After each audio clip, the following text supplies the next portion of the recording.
명품에 관심이 없는 분들이라도 루이비통이라는 이름은 한 번쯤은 들어보셨을 겁니다.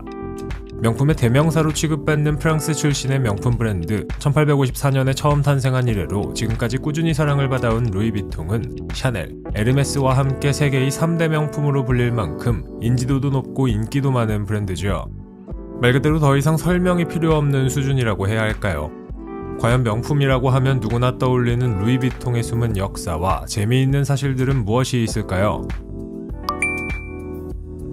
루이비통은 프랑스인 루이비통에 의해 1854년 파리에서 처음 설립되었습니다. 많은 분들이 이미 알고 계시겠지만 루이비통이라는 브랜드가 이름이 알려진 것은 여행구, 즉 여행용 가방 때문이었죠.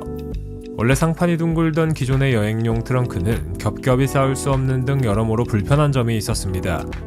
창립자 루이비통은 여기에서 착안해 상판이 평평한 트렁크를 만들었는데 이 디자인이 사람들에게 편리함으로 인식되어 인기를 끌게 되었던 겁니다. 그래서 루이비통 하면 여행 가방이라는 인식이 생겨난 것이죠. 과거 여행구로 이름을 알리기 시작했을 때 루이비통이 주로 만들던 제품은 바로 이렇게 생긴 트렁크였습니다. 무거운 이 트렁크를 들고 다니기 위해선 하인들을 부릴 수 있어야 했죠. 그래서 이런 트렁크를 들고 다니며 여행을 다닐 수 있는 것도 마차를 사용하고 하인을 부릴 수 있는 귀족들이었습니다. 당시 창립자 루이비통이 만든 디자인의 여행용 트렁크는 지금까지도 꾸준히 제작되고 있습니다. 재미있는 것은 이 트렁크들이 어찌나 튼튼하게 만들어졌는지 수십 년이 지난 제품도 여전히 그 원형을 유지하고 있다는 건데요. 만들어진 지 수십 년이 된 제품들도 비싼 가격의 수집가들에게 팔린다고 하니 득템할 기회가 있으면 무조건 주워두는 게 낫겠습니다. 루이비통이 20세기의 세계적인 명품 브랜드가 될 수 있었던 것은 루이비통의 아들 조르주 비통 때문이었습니다. 어떤 좋은 제품이라도 사람들에게 알리지 않으면 팔리지 않는데 루이비통이 좋은 제품을 만들었다면 조르주 비통은 그 제품을 사람들에게 알리는 역할을 했죠. 덕분에 루이비통은 여행 가방의 대표 브랜드로 전 세계 사람들에게 인식되었고 이 시기부터 루이비통은 명품의 이미지를 차근차근 쌓아갈 수 있었습니다. 아무래도 가격이 비싼 명품이다 보니 진품을 구매할 수 없는 사람들이 루이비통 가품을 종종 구매하곤 합니다. 아마 진품보다 가품이 더 많이 존재하는 몇 안 되는 브랜드 중 하나가 바로 루이비통이 아닐까 하는데 그 중에서도 가장 많은 가품이 존재하는 건 바로 모노그램이 새겨진 제품입니다. 전 세계에 존재하는 루이비통 모노그램 제품의 99%는 가품이지요. 뿐만 아니라 바둑판 무늬의 다미의 패턴도 가품이 많은 것으로 유명한데요. 아이러니한 점은 이 패턴들이 가품 방지를 위해 만들어졌다는 겁니다. 현재 루이비통은 여행 가방뿐만 아니라 일상생활에서 들 수 있는 핸드백과 신발, 각종 소품, 의류와 향수 등을 만들기도 합니다. 핸드백이 처음 탄생한 것은 2차 대전 전후이며 가방 이외의 다른 제품들을 만들기 시작한 것은 1997년으로 그리 오래되지 않은 시간이죠. 도대체 여행 가방을 만들던 회사가 어떻게 옷까지 만들게 된 걸까요? 답은 매출에 있습니다. 돈을 벌어야 했기 때문이었죠. 루이비통과 주류 회사인 모에든 샹동의 합작으로 탄생한 명품 그룹인 LVMH의 아래에서 루이비통은 기존에 쌓아올린 이미지를 바탕으로 다양한 제품들을 만들기 시작했습니다. 그 결과 젠가나 필통, 볼펜, 무선 이어폰 같은 해괴망측한 제품들이 탄생하기는 했지만 어쨌든 다양한 제품들 덕분에 루이비통의 매출은 급성장할 수 있었죠. 루이비통이 2000년대 들어 변화를 통해 고리타분한 명품에서 힙스러움의 상징으로 떠오를 수 있었던 것은 바로 이 디자이너 마크 제이콥스 때문이었습니다. 그는 90년대와 00년대까지 아저씨, 아줌마들이나 드는 것으로 생각되었던 루이비통의 이미지를 새롭게 바꾸었지요. 아마 여러분들이 기억하는 독특한 루이비통 제품들은 대부분 이 사람의 머리와 손끝에서 나왔을 가능성이 큰데요. 마크 제이콥스가 내놓는 루이비통의 제품들은 현재도 수집가들 사이에서 비싼 가격에 팔려나갈 정도입니다. 덕분에 LVMH와 루이비통은 고공행진을 할 수 있었고 마크 제이콥스는 LVMH의 황태자가 되었죠. 세계에서 가장 큰 루이비통 매장은 바로 프랑스 샹젤리제 거리의 본점입니다. 원래 이곳은 루이비통 매장이 1854년에 맨 처음 오픈했던 곳으로 2년간의 리모델링을 거쳐 루이비통을 상징하는 플래그십 스토어로 탈바꿈했습니다. 이곳은 그 크기 말고도 다른 것으로도 유명한데 바로 가격입니다. 프랑스 루이비통 매장의 가격은 중국 매장 가격보다 훨씬 더 저렴합니다.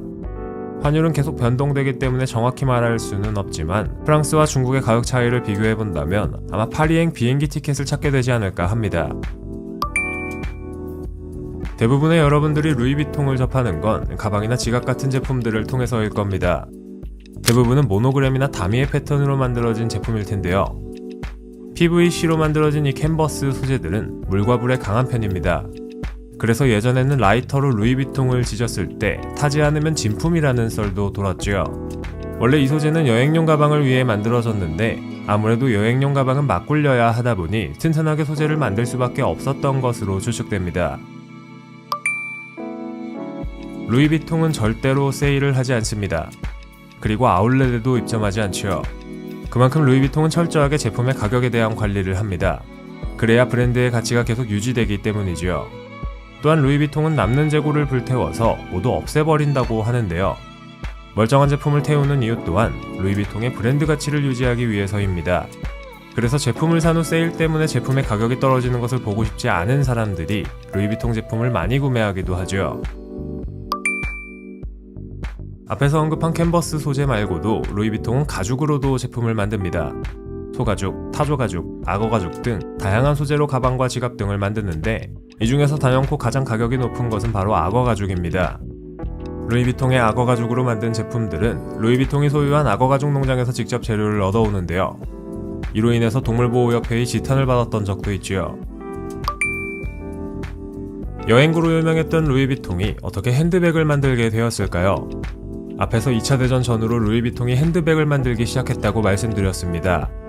당시 기술의 발달로 인해 사람들은 자동차를 타고 여행을 다니기 시작했는데 자동차에 실을 수 있는 실용적이고 작은 크기의 가방이 유행이 되었고 루이비통도 시대의 변화에 발맞췄던 것이죠. 오늘날 우리가 쉽게 보는 루이비통이 이 시기에 등장했다고 해도 과언이 아닙니다. 수많은 루이비통 핸드백 중에서 스피디와 알마 모델은 스테디셀러로 계속 인기를 끌고 있습니다.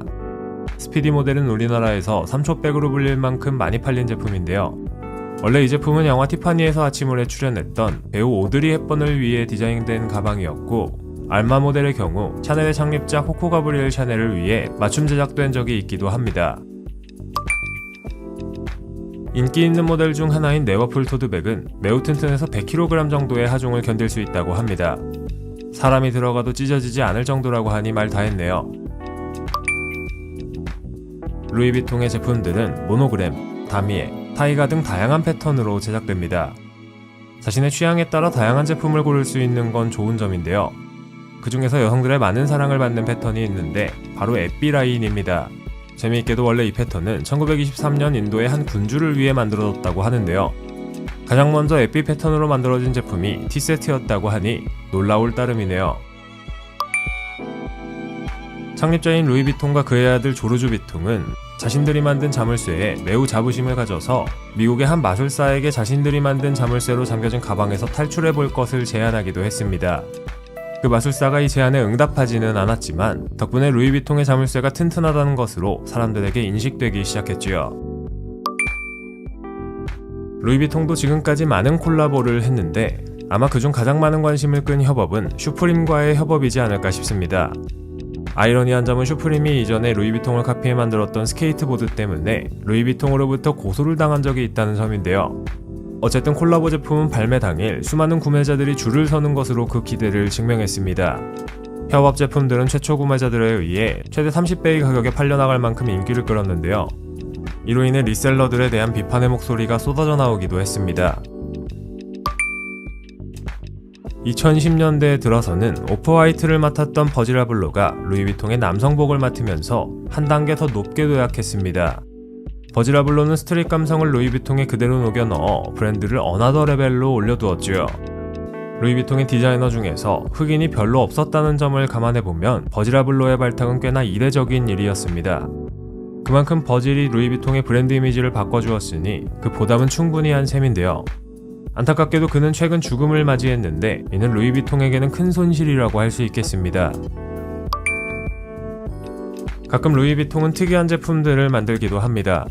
달걀이나 과일을 매달 수 있는 핸드백부터 월드컵과 롤드컵 트로피 케이스, 지우개 목걸이 등 이해할 수 없는 제품들이 등장하죠.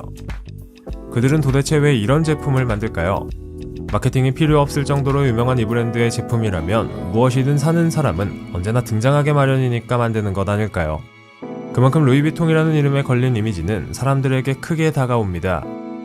과연 앞으로도 지금까지 그랬던 것처럼 루이비통이 계속 성공할 수 있을까요? 그들의 앞날이 기대가 되는 순간입니다.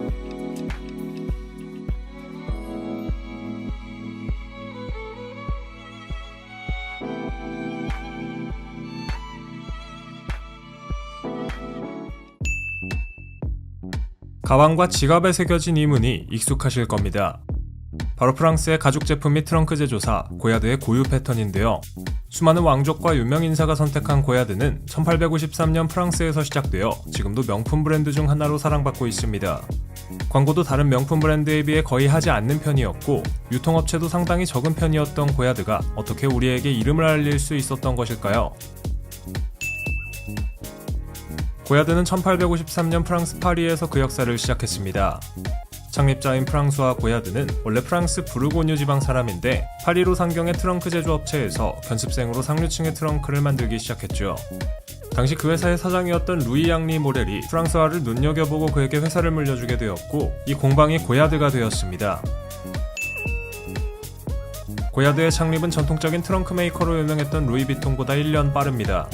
둘 중에 누가 먼저 탄생했는지 궁금하셨을 분들 분명 계실 텐데 이렇게 궁금증이 해결되었네요. 프랑수아 고야드는 과거 여행 다니는 귀족들이 편하고 멋스럽게 들고 다닐 수 있는 가방 디자인을 고민해 트렁크를 만들었습니다.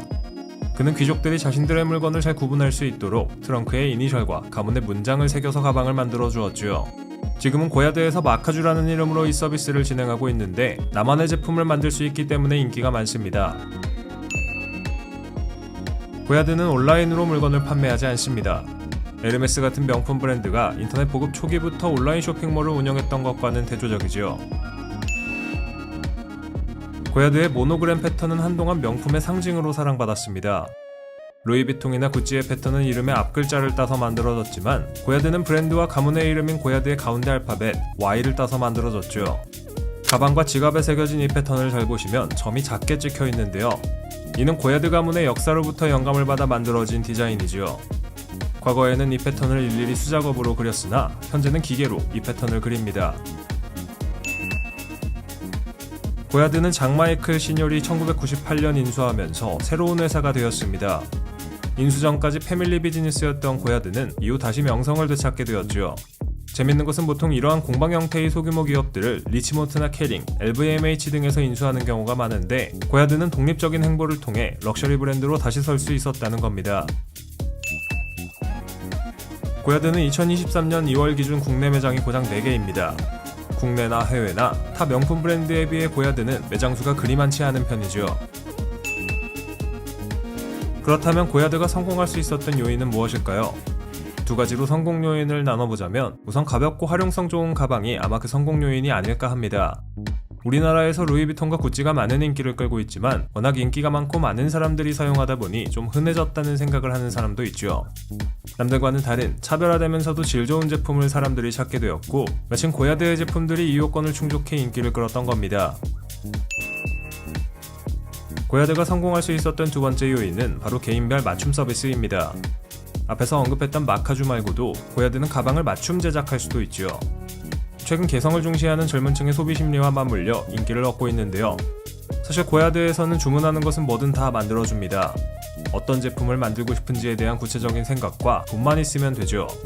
셜록 홈즈의 작가 아서 코난 도일에게 고야드가 만들어준 책상 같은 것도 말입니다. 저는 돈이 있다면 옷장을 하나 만들고 싶네요. 고야드는 과거 본인들의 역사를 다룬 아트북을 출시했는데 트렁크 제작의 역사를 상세히 담고 있어 내용도 인정받는 책입니다. 책의 수납 케이스는 고야드에서 직접 만든 케이스죠. 안타깝게도 이 책은 전 세계에서 233권밖에 없는 책이라 쉽게 구경할 수 없고 파리에 있는 플래그십 스토어에 가서 예약까지 해야 합니다. 고야드는 국내에서는 2007년 처음 등장했습니다. 갤러리아가 독점 판매권을 획득해 판매하기 시작했고 개점 당일에만 1억 3천만 원의 매출을 올렸죠. 현재는 고야드 본사에서 직접 매장을 출점해 운영하고 있고 여전히 많은 인기를 누리고 있습니다. 앞으로도 고야드는 지금까지 그랬던 것처럼 다른 명품 브랜드와 함께 사람들에게 사랑받게 되지 않을까 싶네요.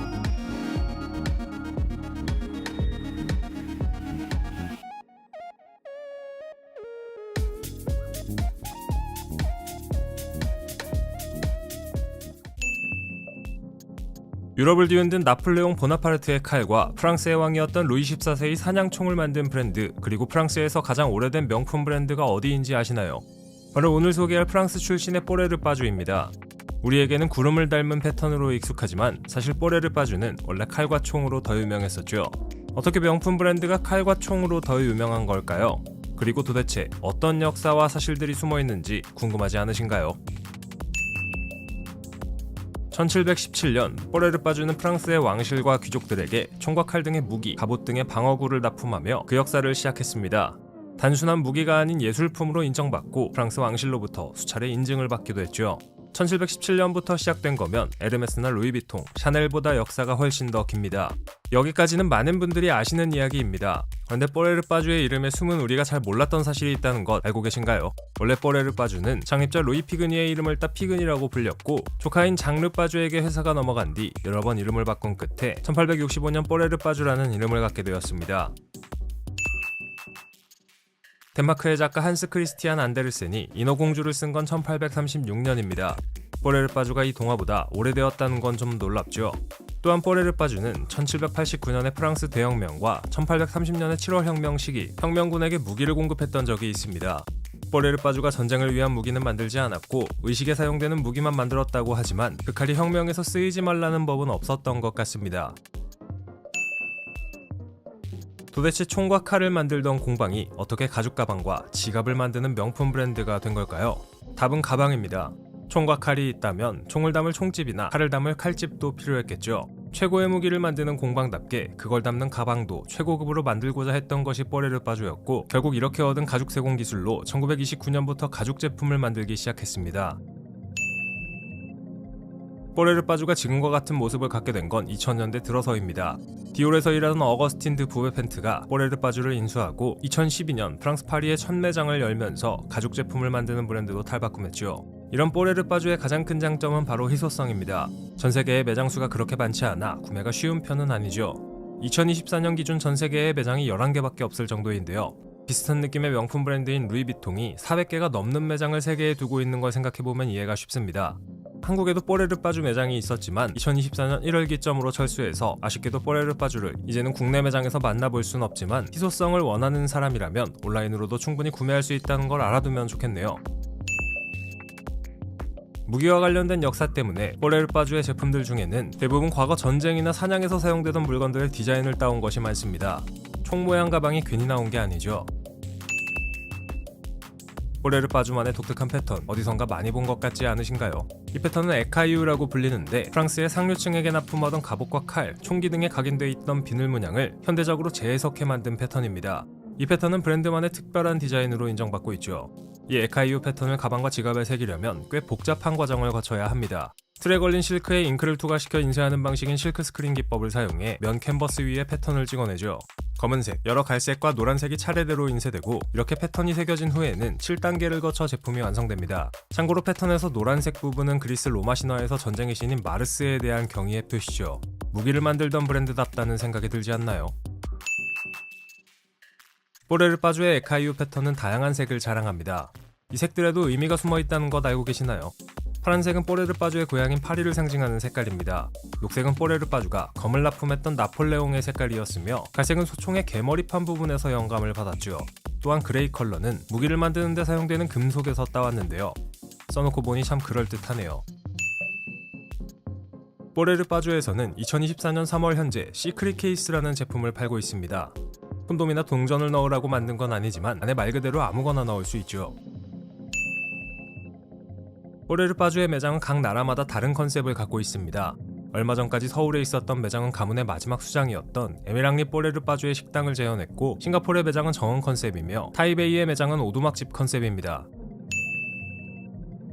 여전히 뽀레르빠주는 명품 브랜드로 사람들에게 퀄리티 높은 가죽 제품을 선보이고 있습니다. 국내에서 만나볼 수 없는 게 아쉽지만 헤리티지를 바탕으로 앞으로도 뽀레르빠주가 좋은 제품들을 선보이리라는 건 의심의 여지가 없는 사실이죠. 과연 뽀레르빠주는 어떻게 변화해 나가게 될까요? 그 미래가 기대되는 순간입니다.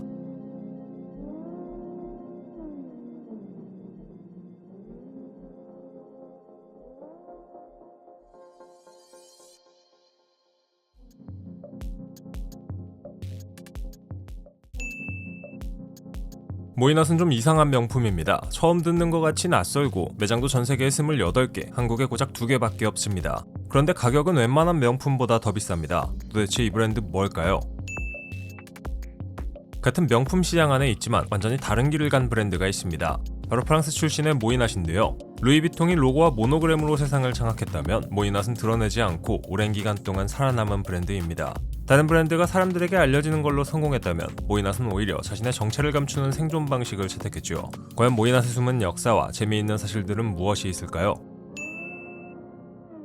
모이낫은 1849년 옥타비 콜렘비에와 프랑스와 콜렘비에에 의해 시작된 프랑스 브랜드입니다. 우리에게 익숙한 루이비통 그리고 고야드보다 훨씬 더 먼저 시작된 브랜드죠. 경쟁 브랜드인 루이비통과 고야드가 원래는 여행용 트렁크를 만들던 회사였던 것처럼 모이낫도 여행구에 초점을 맞췄었는데요. 마차와 기차에 맞게 짐을 싣는 기술의 진심이어서 곡선형 트렁크나 방수 트렁크를 만들었던 걸로도 유명합니다. 한마디로 가방이 아니라 이동수단에 맞춘 장비를 만들던 회사였는데요. 덕분에 모이낫이라는 이름은 창립 이후 한동안 여행용품의 대명사로 불리며 인기를 얻었습니다.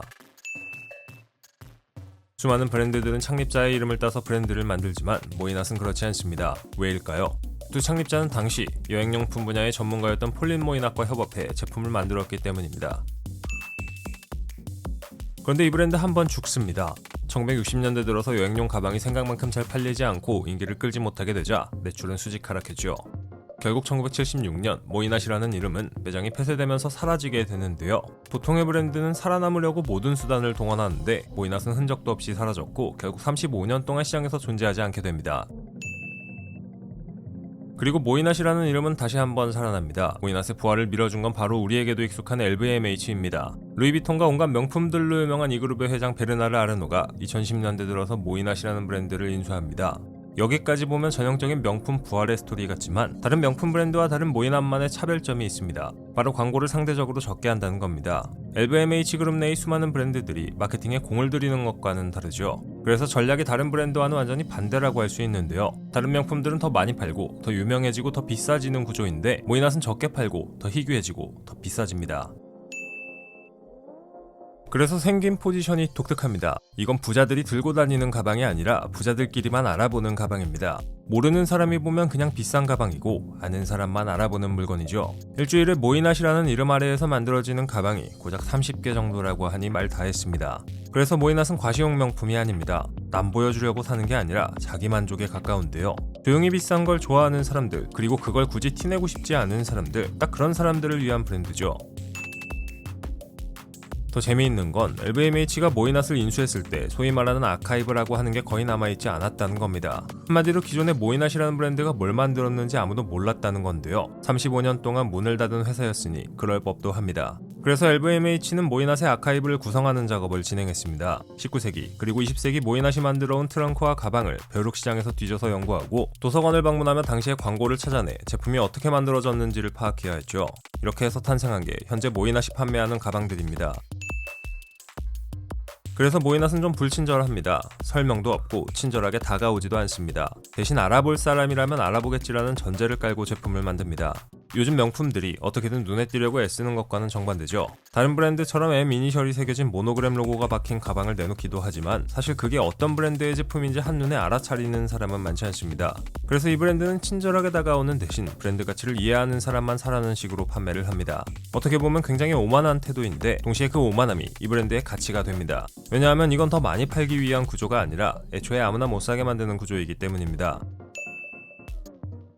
명품은 원래 과시를 위한 물건입니다. 누가 봐도 비싸다는 걸 알아보게 만드는 게 핵심이죠. 그래서 로고를 키우고 패턴을 반복하고 멀리서도 티가 나게 만드는데요. 그런데 모이낫은 그걸 아예 포기했습니다. 눈에 띄는 대신 눈에 안 띄는 쪽을 선택한 거죠. 그래서 이 가방은 들고 있어도 아무도 모를 수 있습니다. 설명하지 않으면 그냥 좋은 가방, 그 이상도 아니죠. 과연 모이낫은 앞으로 조용함으로 어떻게 성공하게 될까요? 그 미래가 기대됩니다.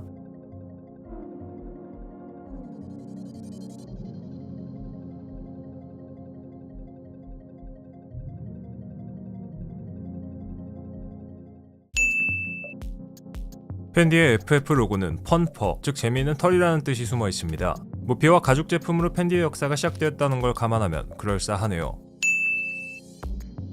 로마에서 1925년 창립된 펜디, 에두아르도 펜디와 아델 카사그란데가 모피 제품 및 가죽 제품을 판매하는 공방으로 시작했으며 이후 럭셔리한 이미지로 이탈리아 상류층들에게 많은 사랑을 받았던 브랜드입니다. 현재는 다른 디자이너 브랜드와 마찬가지로 럭셔리 패션과 향수, 신발, 아이웨어 등의 제품도 생산하고 있고 또한 여전히 모피와 가죽 제품을 생산하고 있습니다. 과연 펜디의 숨은 역사와 재미있는 사실들은 무엇이 있을까요?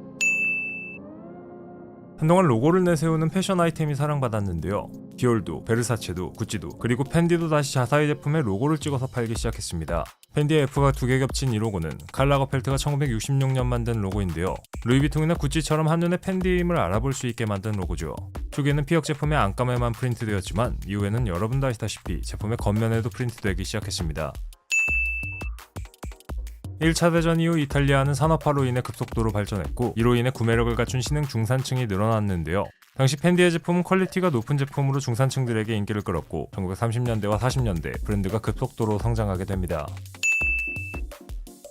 창립자 중 한 명인 에두아르도가 사망한 이후 아델은 5명의 딸들에게 사업을 물려주게 되는데요. 파울라와 안나, 프랑카, 카를라, 아이다 5명은 각자 역할을 분담해 가업을 잇게 됩니다. 이 딸들이 새로 물려받은 사업은 더욱 활력을 띠게 되었고 펜디를 한 단계 높은 수준으로 끌어올릴 수 있었죠. 이후 그들이 1964년 로마에 자체 매장을 오픈하게 되면서 이름을 알리게 되었습니다.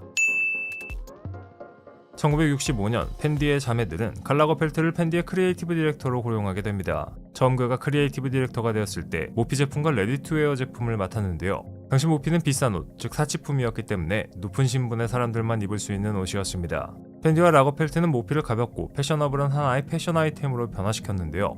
재단하는 방식을 변화시켜 모피의 생산 가격을 낮췄고 이를 통해 더 많은 사람들이 모피를 입을 수 있도록 했습니다. 결과는 성공적이었죠. 그러면서도 라거펠트는 기존의 모피가 갖는 럭셔리함을 포기하지 않았는데요. 바로 고객을 위한 맞춤 제작 서비스였습니다. 60년대 펜디에서 모피를 주문한 고객들은 본인이 원하는 모피를 직접 고르고 자신이 직접 새긴 사인이 담긴 모피를 입을 수 있었습니다. 현재는 가방 같은 다른 제품도 맞춤 제작 서비스를 할 만큼 범위를 넓혔다고 하죠. 펜디는 현재 LVMH 소속입니다. LVMH가 2001년 지분을 투자해 최대 주주가 되었고 2004년에는 프라다가 갖고 있던 펜디의 지분을 넘겨받아 지분을 단독 소유하기 시작했습니다. 펜디하면 많은 분들이 떠올리실 만한 가방이 바로 바게트백이죠. 1997년 출시 당시 대박을 쳤던 가방인데요. 다른 가방과는 다른 특이한 소재로 만들어졌고 90년대를 대표하는 아이템으로 당시 옷 좀 입는다 하는 사람들은 모두 갖고 있었던 가방이었죠. 1970년대 당시 대부분의 가방들은 각이 잡힌 핸드백이었는데 펜디는 부드럽고 모양이 고정되지 않은 가방을 만들어내기 시작했습니다. 바게트백은 이러한 펜디 가방의 특징을 그대로 이어받았죠. 이외에도 최근 픽업백과 폼폼 키링이 인기를 끌면서 펜디를 대표하는 아이템이 되기도 했습니다. 펜디의 패션쇼에는 드론이 사용된 적도 있습니다. 2014년 드론으로 런웨이 영상을 촬영해 전세계에 라이브로 방영한 건데요. 정해진 각도에서만 촬영되는 런웨이의 모습에서 벗어나 다양한 각도에서 촬영하기 위한 의도였죠. 펜디는 트래비 분수 재건을 위해 200만 유로가 넘는 돈을 기부한 적도 있습니다. 오랜 기간 동안 사람들의 사랑을 받은 트래비 분수는 너무 오래되어 복원이 필요했는데요. 펜디가 선뜻 돈을 기부했습니다. 이외에도 펜디는 로마의 콰트로 폰타네 분수 복원에도 30만 유로가 넘는 돈을 기부했지요. 실비아 벤츄리니 펜디는 펜디의 오자매 중 안나의 딸입니다. 칼 라거펠트로부터 트레이닝을 받은 그녀는 이후 1987년부터 펜디에서 직접 라인을 런칭해 운영하기 시작했고 1992년부터 디자인팀에서 주도적인 위치를 맡았습니다. 이런 수업이 효과가 있었는지 1997년 대박을 친 바게트백을 개발했고 이후 2005년 스파이백, 2006년 비펜디백 같은 아이템들을 꾸준히 개발해냈습니다. 펜디에게 있어 그리고 라거펠트에게 있어 모피는 특별한 아이템입니다. 브랜드의 시작이 모피와 피혁 제품이었죠. 그리고 브랜드를 성공의 궤도로 올려놓은 칼 라거펠트도 처음에 모피 제품 디자인을 맡았는데요. 칼 라거펠트는 진짜 모피를 사용해야 한다는 철학을 갖고 있었습니다. 그래서 한때 펜디의 오트쿠티르 컬렉션은 전부 야생동물의 모피로 만들어졌습니다. 당시 동물보호단체들은 펜디의 모피 사랑에 대해 거센 비난을 하기도 했다고 하는데요. 과연 펜디는 앞으로도 모피라는 정체성을 유지하며 살아남을 수 있을까요?